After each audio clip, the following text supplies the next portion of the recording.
La mort d'Eddie Munson n'a jamais vraiment eu de sens.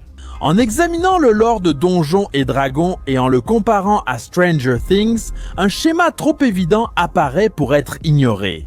Eddie n'est pas mort par hasard, il est mort de la manière parfaite pour correspondre au lore de Donjons et Dragons.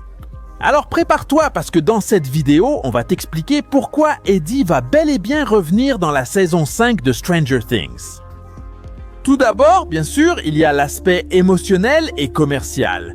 La série savait qu'elle créait un personnage charismatique avec lequel des milliers de personnes allaient se connecter et avoir l'impression que c'était leur meilleur ami du monde. Et la meilleure chose qu'ils pouvaient faire, c'était de le placer au plus profond de nos cœurs, pour ensuite le tuer sous nos yeux.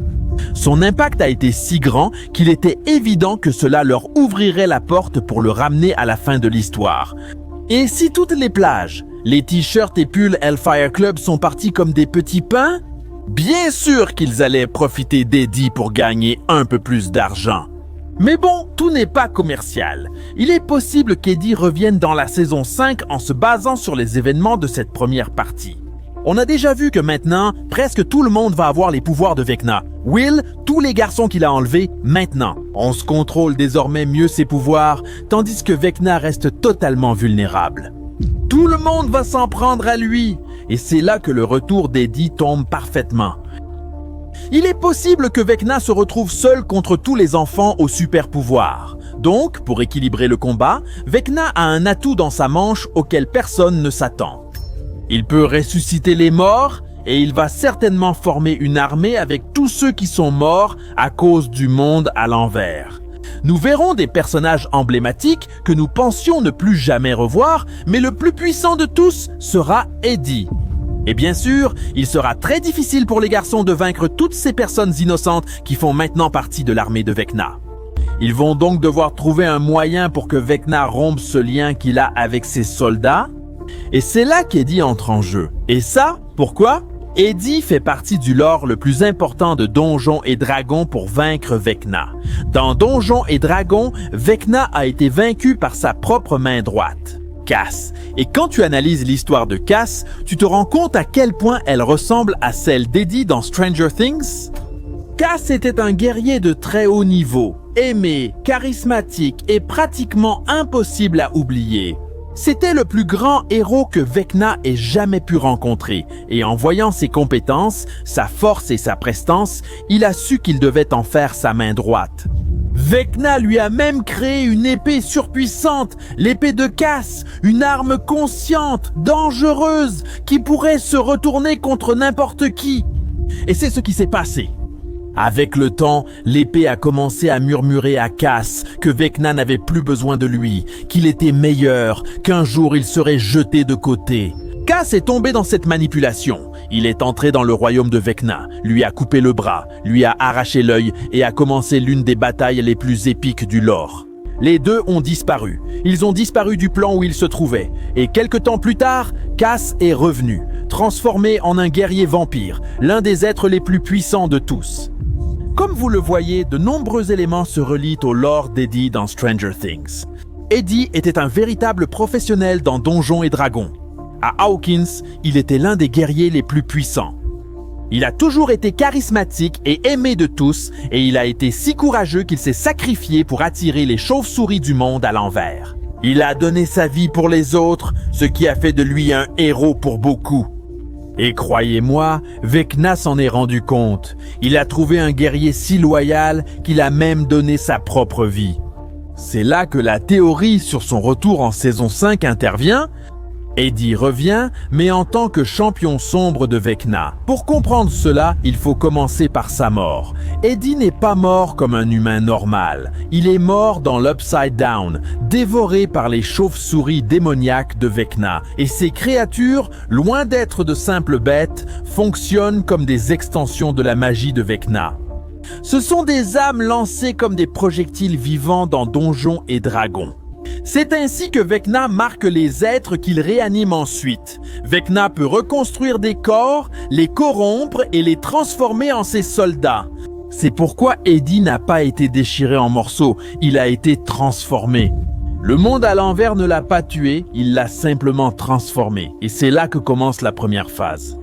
Eddie revient à la vie dans le monde à l'envers. Comme une créature vampirique, son corps, reconstruit avec des mutations, renaît comme un guerrier sombre. Sans mémoire, sans humanité, il est transformé en arme. Vecna le veut comme son exécuteur, le gardien du cœur du monde à l'envers, l'équivalent exact du rôle que Cap Vecna jouait dans la mythologie originale. Et oui, c'est ici que commence vraiment ce qui est intéressant. Cass n'a pu trahir Vecna que parce qu'il possédait une arme dotée de sa propre volonté, l'épée de Cass, une relique qui détestait totalement Vecna et a manipulé Cass pour qu'il se rebelle. Et quelle est la seule chose dans le monde de Stranger Things qui possède ce genre d'énergie? C'est bien la guitare d'Eddie, l'instrument qu'il a utilisé pour défier l'Upside Down. Ainsi, pour sauver Dustin, pour devenir un symbole du sacrifice, cette guitare reste imprégnée de son esprit rebelle. Ce qui est curieux, c'est que personne ne sait ce qu'il est advenu de cette guitare après la mort d'Eddie. Quand cette guitare refera basculer le monde à l'envers, quelque chose va changer. Cette dimension déforme tout. Par exemple, la maison des Krill, les arbres, les armes, tout est transformé par cette nature. Donc, en s'exposant, en se remettant, la guitare commencera à muter et deviendra quelque chose de nouveau. La nouvelle épée de Cass, version Upside Down, une arme vivante qui vibre, chante, murmure et réagit, qui rechargera l'arme fragmentée d'Eddie. Cette guitare épée est conçue pour une seule chose, détruire Vecna. Ainsi, tout comme dans Donjons et Dragons, c'est l'arme dont le but est de détruire le maître qui l'a créé. Il est possible que les garçons retrouvent Teddy, mais cette fois dans cette version mutée de l'Upside Down, qui maintenant va leur faire du mal parce qu'il est du côté de Vecna.